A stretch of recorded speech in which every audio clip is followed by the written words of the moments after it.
Okay, today I'm going to do a portrait sketch on this toned paper. I'm going to turn right around and I'll do a figure sketch. So for those of you out there that wanted me to do a figure sketch, don't fear, I am going to be doing that. I think I'll spend a little longer on the figure sketch and I'll kind of flesh out a little bit. I mean, they take longer in general anyway, or mostly they take longer, not always. Sometimes portraits can be pretty tricky too. So let's do this. We'll do the figure sketch after this, and then later in the month I'll do an oil painting. So let's see if we can get a little extra content out this month. On this tone paper, this is that Hanamula paper that is handmade in Germany. I've been using this stuff for years. It's really nice paper, but just so you know, if you're going to go run out and buy this, it does have a little more texture, I think, than what I think we're kind of used to today.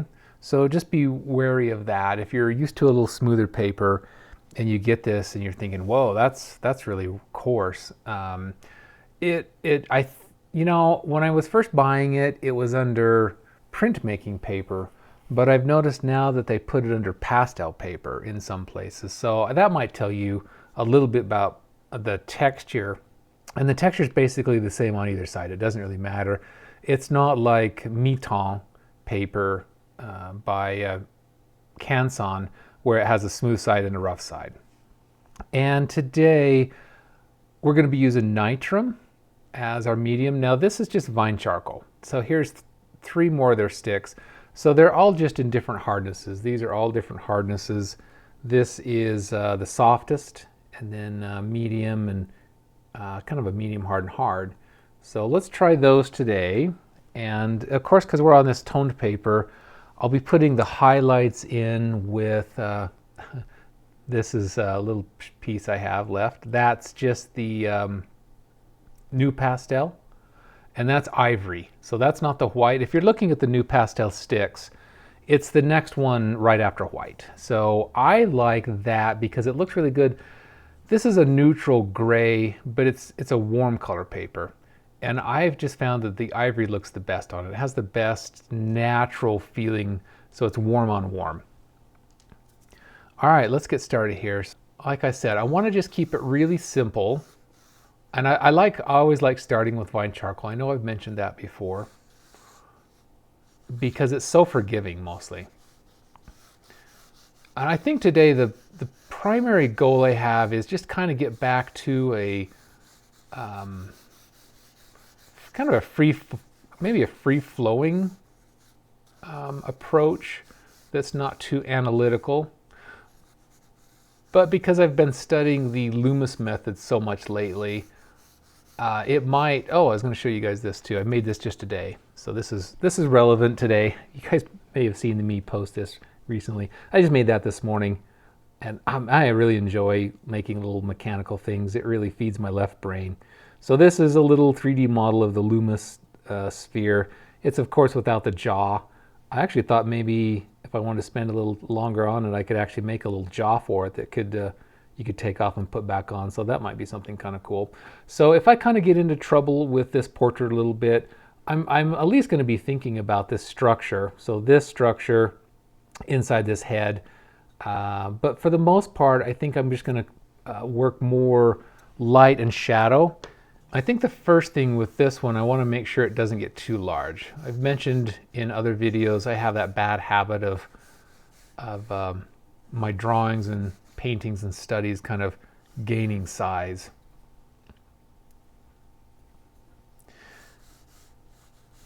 And Suzanne had a comment from my live video. She was noticing how I held my I was medium. I was actually holding a pencil in that one, but it's I noticed I'm holding this vine charcoal the same way.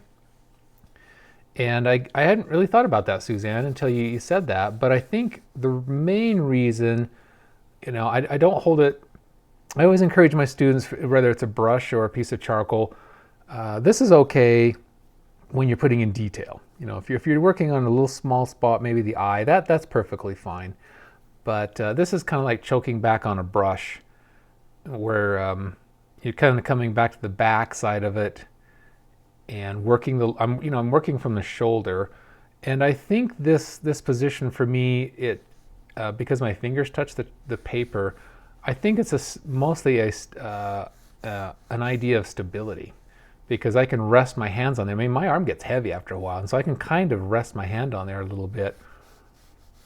It steadies it up a little bit, and I was thinking it's actually for viewing videos, you can see the tip of my, if I were doing this down here, you wouldn't really be able to see what I'm doing. So it really opens up the view so you guys can see kind of what I'm doing. So I guess that's kind of cool.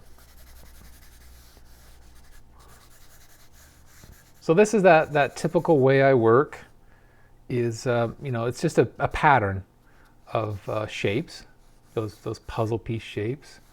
This is just generally her, the cranium is in there. So again, I'm thinking that structure, that sphere is in there, right? It's sitting in there, and we have the jaw down there. So I'm still thinking that, I'm just kind of internalizing it. But really what I'm focusing on is, yeah, that's her face. She's got a lot of hair. Kazia, this is a portrait of Kazia. She has some beautiful thick hair. I want to do a portrait of Kazia. I mentioned in that little live, in our live stream, that she's got this amazing nose. So I wanted to do something where I could work with the shape of her nose. So I think my biggest concern at this point is position. Break these up into their basic shapes, the forehead, the eye. We know the eyes and the nose are going to be in there somewhere, and the mouth. So that's a little over. That's certainly bigger than half-life size. But you can see that in comparison to my hand about how big we're going. And I really don't want to make it any bigger than that. And knowing my tendency, I'm going to let's try to keep it in, maybe even down in that just a little bit more.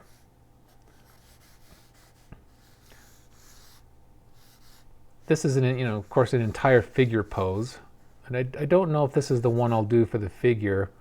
It might be one of Kazia. But the way she's sitting, she's got pressure on her arms, and it's forcing her arms up really high.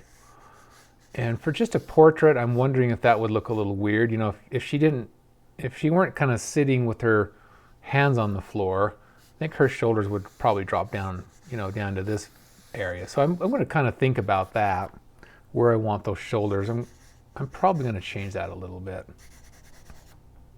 As you can see that, that vine charcoal just comes right off. You can smear that around.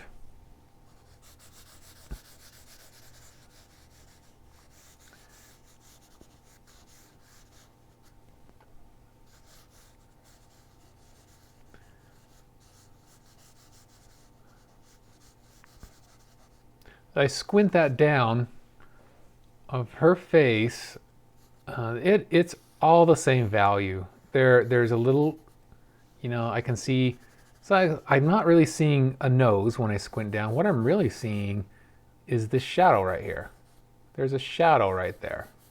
And then kind of travel up the form, and I see a shadow right there. And I'm looking at these little geometric shapes. There's a little geometric shape up here, kind of like a triangle. So that looking at the relative, like the height versus the width of that.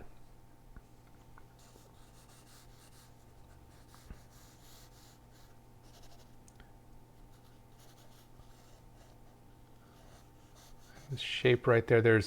Now as I squint that back eye, it just goes out into the hair. But that starts to define that nose a little bit.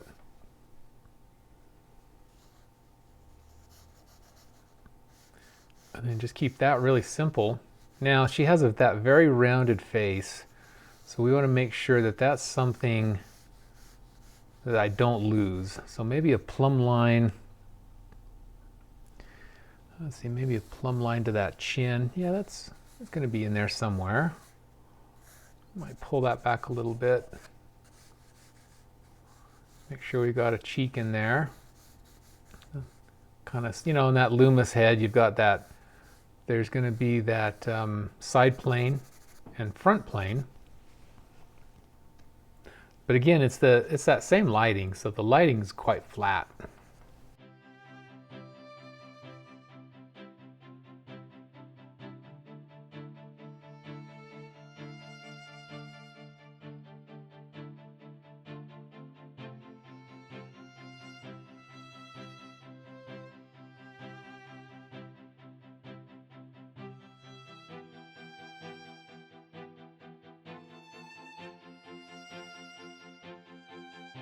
And there's another reason holding your, well, let's see, in this case, charcoal like that, it does allow you, I think, Suzanne, you mentioned that too, that allows you to use the side of it, where if you're pen holding it, you can only use the tip of it. You can only make little marks of it. But when you're holding it parallel to the surface, especially a big piece like this, you know, you get to use that entire, you know, see, I can make a big, thick stroke there that holding it a different direction wouldn't really afford you that ability. I'm going to worry about this later, where all that goes. I got to make sure that I just got to make sure that her face is going to be the right size.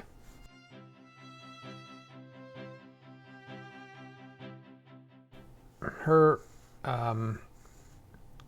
chin kind of drops down a little bit, which really kind of complements that circular feel. With her wonderful nose coming out, there's very complementary shapes all come together here.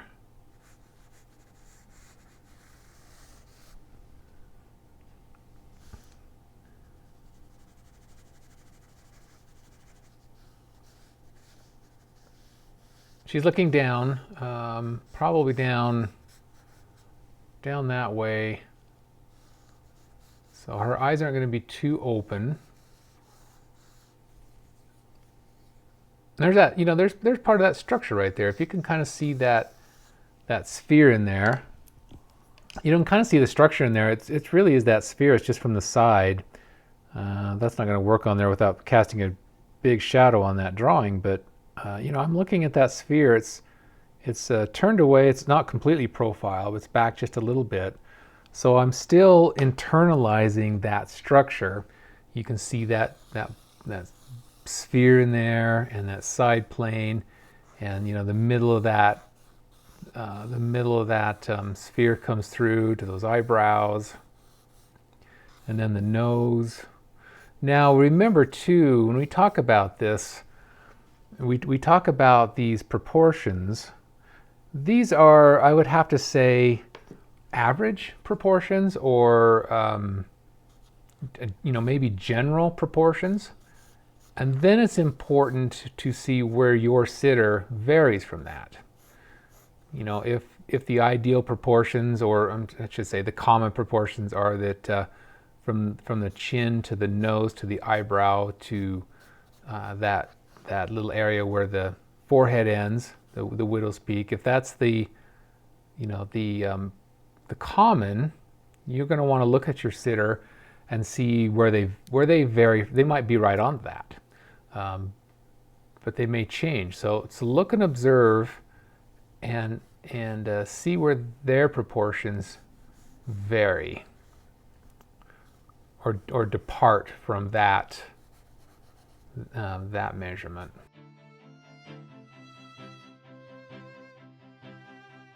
Now I can pull out some of those areas back to the paper. Kind of looking at just the brightest areas in there. None of that's very bright. That's all in a kind of a half shadow.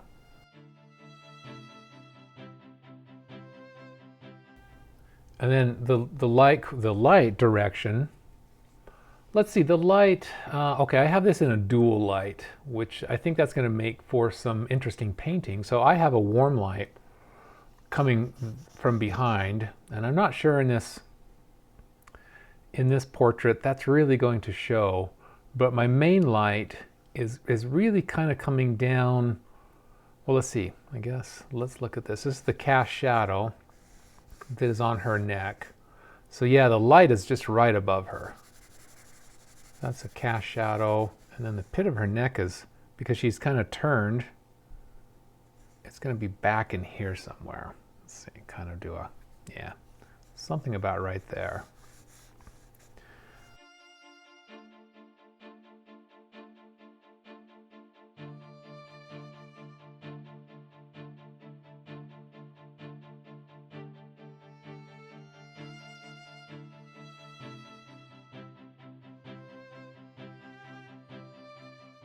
So there's that neck. So I think the pit of the neck is probably about right there. That's the sternal notch. We can probably come forward just a little bit. The sternal-mastoid muscle is going up that direction. But really the most important thing is to see that cylinder. Now let's see. Can't really see into that shadow very well, but it looks like that might be her neck in there somewhere. And then the hair is covering the back side of the neck, so I really don't know where that is. Just make sure that that cylinder sits underneath her head.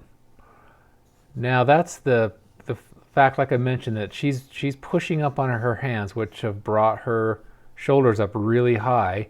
This is where I'm going to have to start thinking about that a little bit more, because this is all connected, of course. And you can't completely change one aspect without really thinking about how it might affect what's next to it. And so if I do drop her shoulders down, what's that going to do to this area? And that may not be doable. So I'm going to have to, maybe just, the shoulders don't even have to be in there. We could actually just finish that down with her hair. It kind of comes off that way. It would probably be just fine. So I like that. And then just leave this really ambiguous. You could probably put a little white chalk down there. I think that's going to be quite doable. A little bit of light there on her neck, but not too much.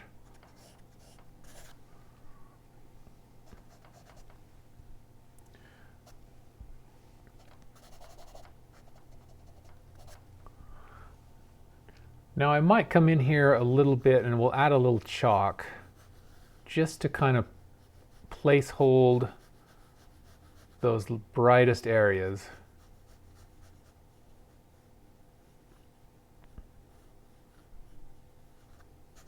That chalk, you can take that completely off. That's another thing, just like the vine charcoal. It really, unless you're really pushing that into the paper,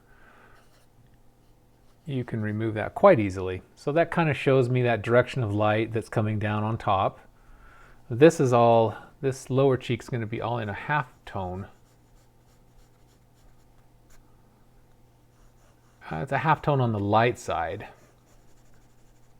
And the paper, I don't know at this point how dark or light my portrait's going to be overall. And there's a very likely chance that the tone of the paper might hold really well inside there to make that tone. But I have to know a little bit more before I can make that judgment.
Now, for the first time, it's starting to feel a little bit like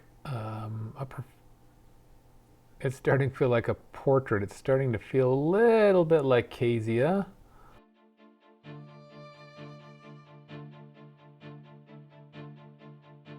I'm still not quite sure which nitrum to use. This is their B, so this is the second softest one I'm using mostly right here. And I'm not sure. I feel like it should go darker than that, and if I push much harder on it, I'm going to end up snapping it.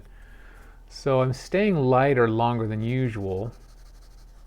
Maybe I'll switch to a pencil here pretty soon where I can really start pushing some of the darks. And then come back with some of these where I can work the subtle, all these little subtle turns and planes in here.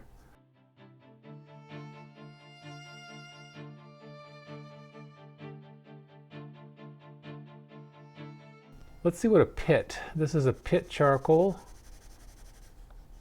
Quite often I'll choose those to go into some of the more darker areas. They have a nice rich tone. They don't erase off the paper nearly as easy. I think they might have just a little bit of wax in them, so you have to be careful of that. I'll be really careful in this area because I'm still exploring the very, very delicate shapes of her mouth and that chin. So I don't want to put a bunch of dark in there prematurely and then have to fight to take it out. So I'll just kind of leave that a little sketchy in there. There's some reflected light in the nose. Kind of work around that a little bit too. And then we'll just leave this real sketchy down here where the hair comes down.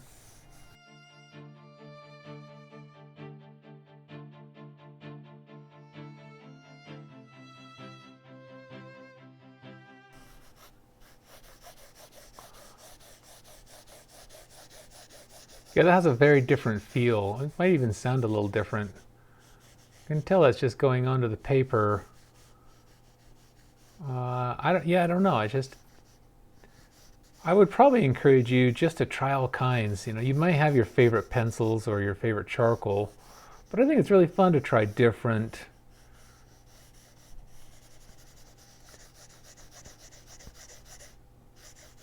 Just a completely different stroke.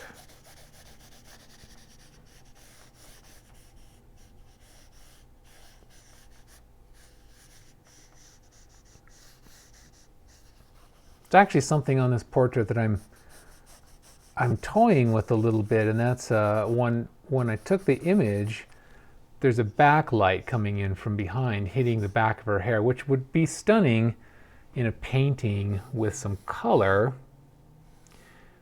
And you know, I might play with it. I don't want it to make it look like it's a dual light. It's going to kind of flatten things out a little bit, but might leave myself a little room for some white chalk back in there for a backlight. Let's kind of see how that goes. Let's see, I've just realized that the hair comes back a little further, and that right there is actually a cast shadow. I really didn't see that earlier. How observant of me, right?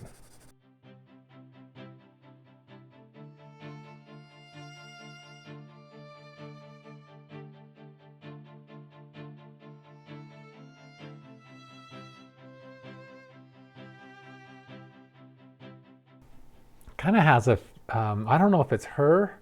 I don't think it's my style, but it has a little bit of a 19th century feel. I think it's her structure. It's looking like maybe it's just something in the back of my memory from an artist of the past. Might have a little bit to do with her nose. It's those nose and lips. Very, kind of very classic look.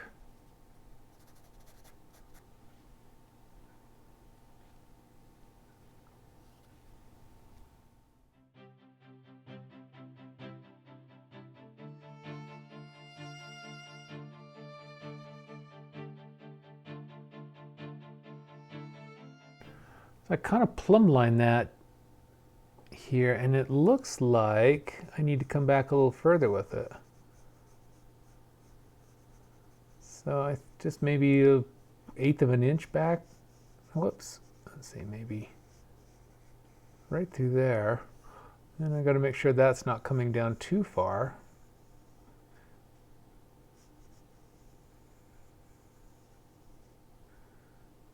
They're surprisingly dark right there on that. That's kind of a cast shadow edge.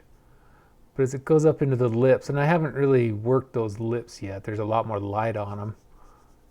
But as that light comes up and on that form shadow, it's very, very, very soft. I think that's a good thing to look for when you're painting or drawing. Look at the variety of edge on shadow.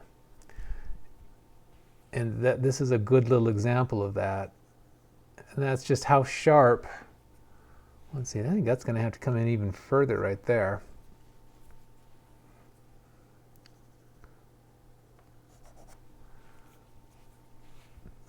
Great. Now I've got it looking like it's outlined. I swear I'll fix it.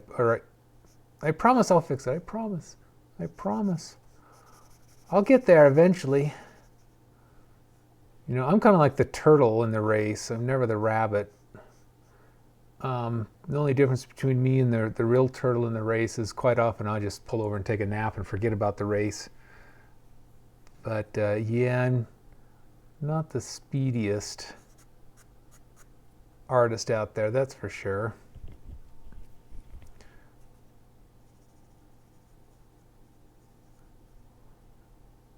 Let's see, I lost my train of thought. What was I saying there? Oh, that's right. The variety of edge on, you know, we think about variety of edge, all like, you know, kind of starting to do that right here, you know, kind of, I really want to hammer that edge in as soon as I feel like that is her nose. But maybe on the forehead, or especially the hair, you know, we don't really want any sharp edges, or very few. So we think about edges like that, but don't forget about edges on shadows. So that cast shadow that kind of hits that chin. Let's see, actually, that chin actually goes into that shadow. That's a cast shadow. And then the form shadow that goes up into her lower lip, they are completely different. That form shadow is so soft. You know, it'll take me twice as long to work the form shadow as it will, as it does that cast shadow.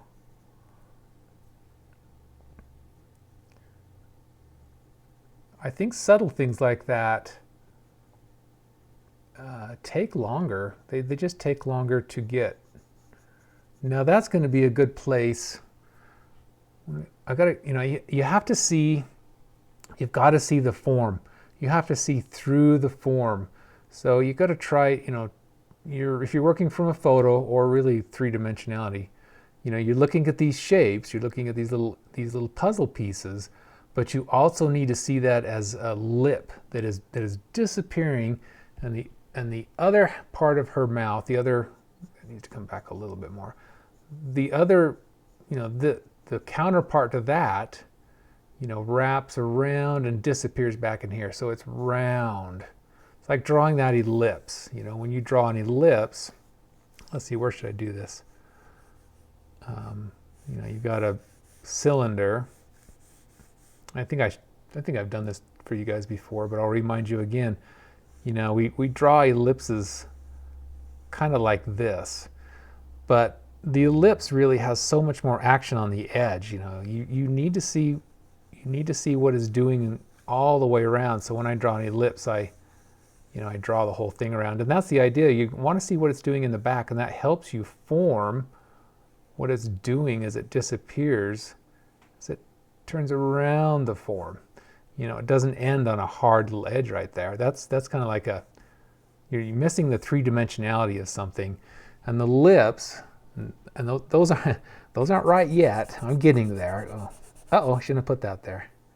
Didn't I say something about this paper being very erasable? I did, except remember I also said that is not a very erasable. Should have done that in Vine charcoal. Well, I get teaching and I forget about the product. I will fix that later. It can be in a little bit of a, it can be in a little bit of a half tone. When I'm done with it, you won't even know that cylinder was there. Well, okay, you might always see it a little bit. Drat. Maybe that's a good way to show you how to hide mistakes on this paper. Okay, back to those lips. I'm really just trying to avoid doing the lips. You know, I'm trying to, it's like the longer I can put them off. Yeah, I think lips can be very difficult. Oh, I know what I was saying. Sorry. You know, I just, I get so, my brain and my mouth just get so far apart sometimes I don't even know what I'm saying. So like on these nitrums, so this is their, let's see, I have to kind of start to remember which is which. The brown is the, I think that's the HB. So that's the second to hardest. That's where these things come in, because you can push on them and they lay down such a small amount of charcoal.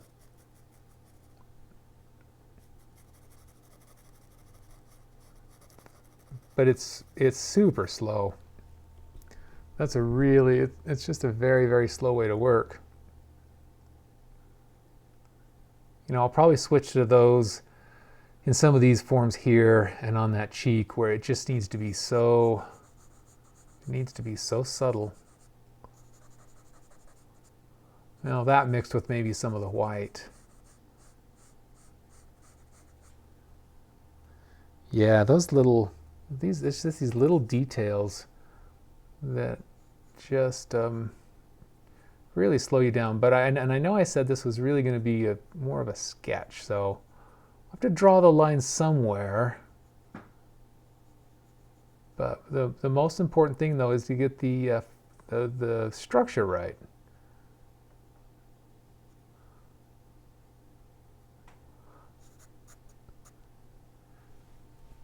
So you can take that little HB and you can just kind of work it back in there. It's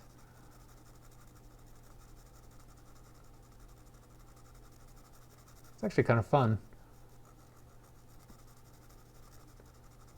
It'd be a little more fun if it actually started looking three-dimensional, but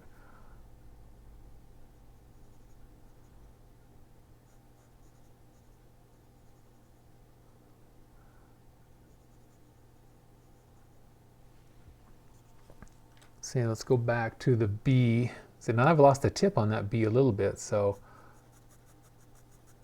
I might have to stop and resharpen that one.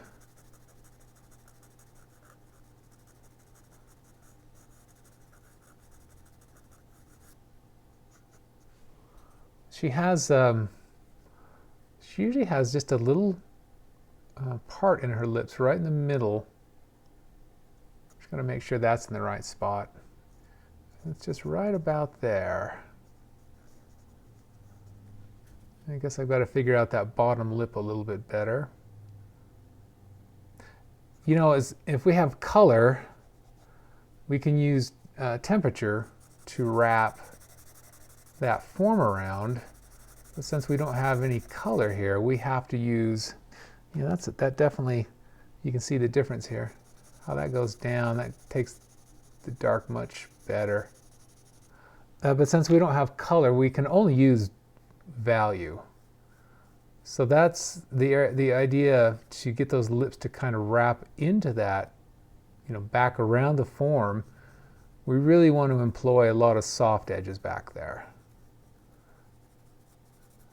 And it's kind of a construct to you can outline things. It's like a drawing it's like a drawing construct. And I would have to say, just that's up to the individual person of how you want to do that. It is typically employed in drawing more than in painting, but I've seen it in painting too. It's you know, something, a line doesn't really exist in nature. This is something we invent as artists. So I'm just controlling, I don't know, I'm controlling the way that form feels in there. And I'd have to really think twice before I went around those lips with a hard line like that. But I would definitely want, if I did do that, I would definitely want it to look like I meant to do that. You know, that wasn't an accident. That, you know, you want somebody to look at this and say, yes, that artist definitely is paying attention to edge. So every edge they put in, they were very conscious of what was going on there. And I can always come back in and I can vary that line just a little bit if I want. I can still lose it completely with the kneaded eraser. All right, well, I'm kind of getting ahead of myself there a little bit. Now here's a good place to put in one of those little placeholders. So I do this on a nose quite often. We can do it here too though. Let's see what that nose looks like with a little highlight. So that kind of tells me that it does look like a nose. I'm not far off, but that I think I need to work the structure under the nose just a little bit more. But that's kind of actually showing me, it's funny, just one little dot. And there's a little line right there that was kind of an accident of that white chalk. It's not really supposed to be there, but it's kind of showing me that there's a top plane, a side plane, and an underneath plane. 3 planes. I described really all of those planes with that one little highlight. You can do the same thing with the lip, but we got to be careful on that highlight because it's not anywhere near as high as that highlight. So a little bit of that's starting to help those lips feel like they're wrapping around behind the form. Just sneaking up on it. So that does tell me that, you know, the bottom of the nose definitely needs a little more work. We can take that magic finger. So yeah, with this paper, this to me is smudging paper. That was my comment in the live stream about, about not smudging, and I know I mentioned that in the post, but that was, I love smudging. I guess I'm a smudger by nature. But just in some of my drawings, especially on white paper, I would just like to just do hatch only, and it's just it's a discipline that also leads into, I think, working with pen and ink. Where pen and ink is obviously, once a pen mark goes down, it's down. So I'm just working my mark making, and part of that has to do with just being a little more accurate. Not that there's anything wrong at all with this. I guess this is kind of called, like the fog method, where you start really loose. If you guys follow Sue Lyon, you see her drawings. Man, she just starts from just a big billowy soft mass, and she just slowly pulls these really soft, foggy forms out of that. And that's kind of the way she works naturally. And then you see other artists, they work very linearly, very much with line. So it is all just such a individual choice. But I like to just kind of try a lot of different things. All right, we're starting to get just a little bit of three-dimensionality. Yay! 3-dimension. That's actually, there's a cast shadow. That right there is a cast shadow, and it drops all the way down. I'm going to have to figure out kind of what it does there. I have to zoom in on my image, I guess. I'm not quite sure what it's doing there in relationship to the lips.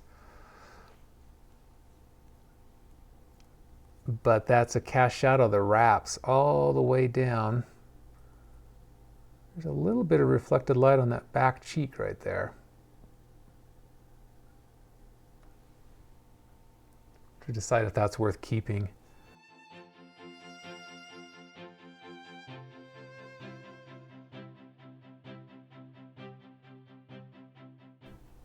And I suppose that's a cast shadow right across the top of that lip too, the upper lip. Well, it's casting it right there, but that's very, very soft. But that is kind of what that is quite often that darkness is a cast shadow from the upper lip.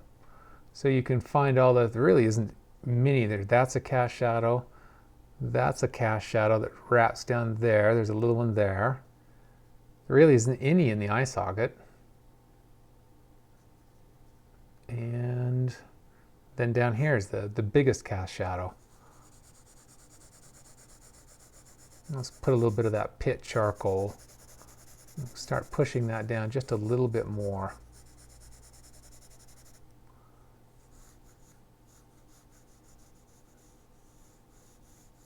And that form shadow right there just really describes her chin.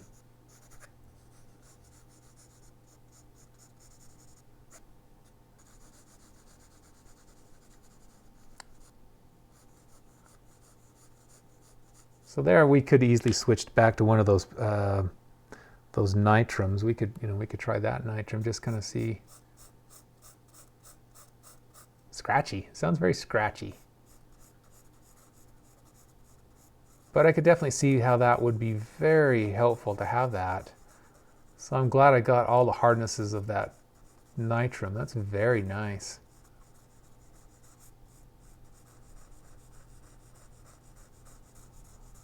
It's a little bit like watching grass grow. So that's why we speed the video up a little bit, so we don't put everybody to sleep doing all this little detail work ad nauseum.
Now it's probably about time to spend a little longer with this chalk, just so I can establish that hierarchy of light. Kind of got to decide how much chalk I'm going to put in this, knowing that that's probably my brightest bright right there.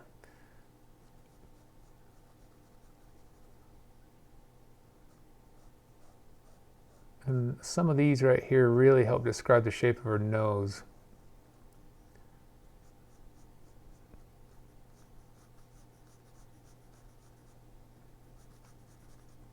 Probably going to have to get out another piece of this. Little piece of chalk's getting so small I can't even really hold it anymore.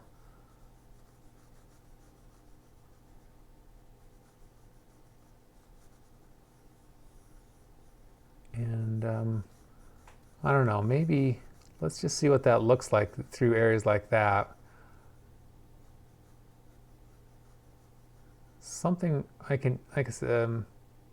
something I can easily take out if I don't like the white in that paper. Really trying to establish my value range again.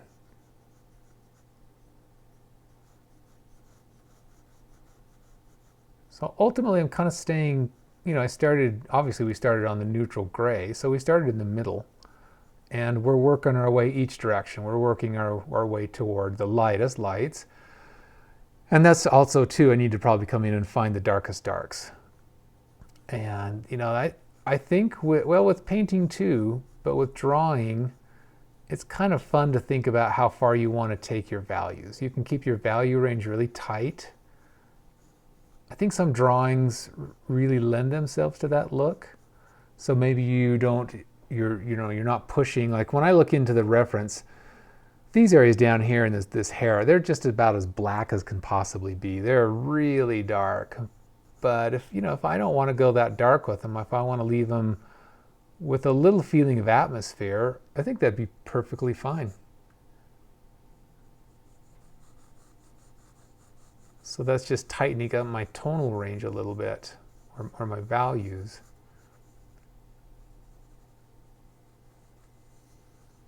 That's a pretty bright spot right there too. I keep feeling like I need to raise that eyebrow just a little bit. I'm feeling like it's a little, I'm just slowly inching it up. So that's still something, that line right across there, maybe just a little higher. I just don't feel like I have enough room for the eye underneath that. And then that little bit of fullness right between the eye and the eyebrow, so it's just feeling a little tight. So I think that's probably going to go up just a little bit. And now I've learned with this chalk too, take two. I've learned with this chalk over the last just few years that it really helps if you, hopefully that's still kind of clean. Oh, well. Probably should get a new one of those. Let's see what that does. If you just kind of push it back into the paper a little bit.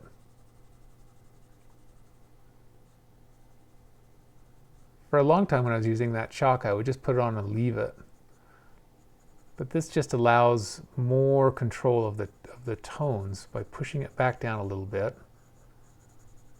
Because then you can come back over the top, and which I will. I'll come back over some of these areas and we'll just lay it in again. And it's just kind of that back and forth action that hopefully starts feeling three-dimensional. So these little soft tools work really great for that because it's just this nice little tip you can get in there without destroying everything around it. Soften some of those edges with that too.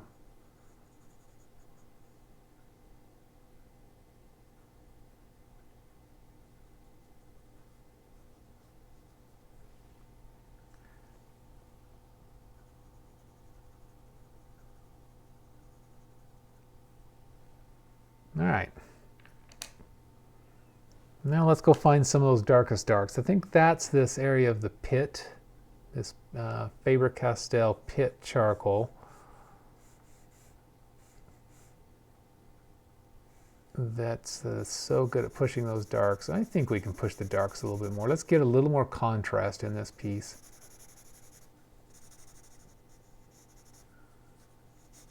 Just back in here.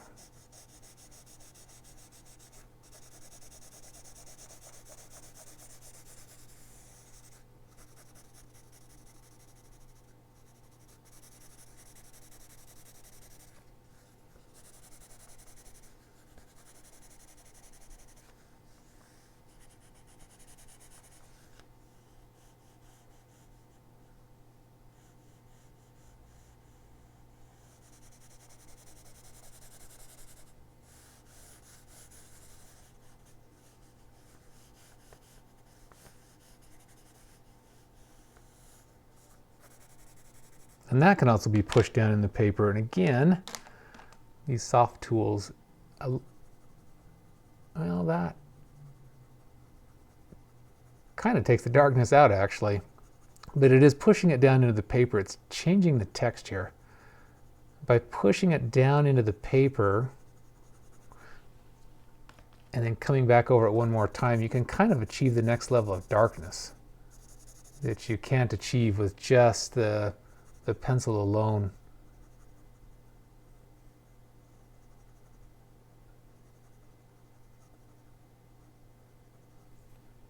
Feeling a little bit better about placement of those lips, I think.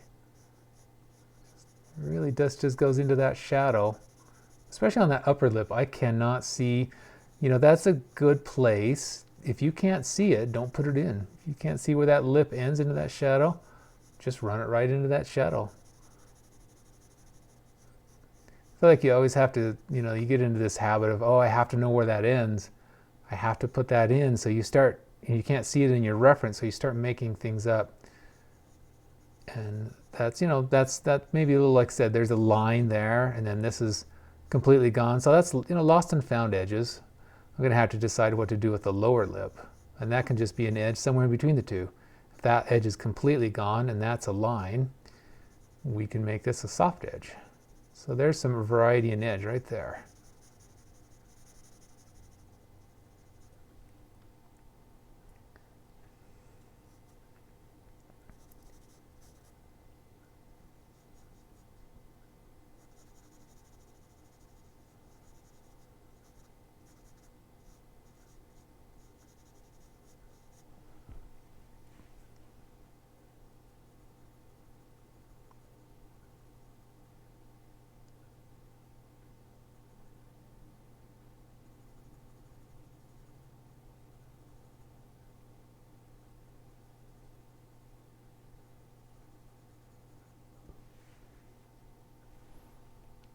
That might have been a little too much. Kind of create a real softness on that little wing of her nose. I'm catching maybe just a little bit of a highlight, but not much.